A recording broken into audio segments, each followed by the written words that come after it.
ઘણા એમ કહે છે મને આ થયું છે મને આ થયું છે તું કર્મ કર્યો ભૂખ તાવ આવ્યો દવા લેવી પડે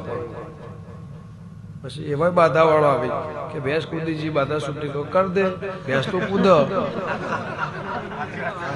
માતા ચાર નોખવા જવું કર્મો ગતિ મારો ભાગ નહીં દેવની ગતિ મારો ભાગ ખરો દેવ હવા હો એક હવા હો ઝોપડ્યું ભાઈ 80,000 ઓડિયા એક 52 પીર ભાઈ પણ મારો દેવનો જેને હાથનો હંગાત હશે સ્વભાવવાળો આ ભણતર હવા આવ્યું મારું દેવનું ભણતર આદિ અનાદિથી જે દાળ સૃષ્ટિ નચી રતોણ તે દાળનું છે હવ નહીં કહેતા કે ભુવા આજના નહીં ભુવા આજના નહીં ભુવન તો જુગથી જુગ ને હરી ગયા સભાવાળો ભુવાના વિરોધી પડ્યા જે ભાઈ ભુવા થઈ જાય ભુવાજી પણ એ આ જુગ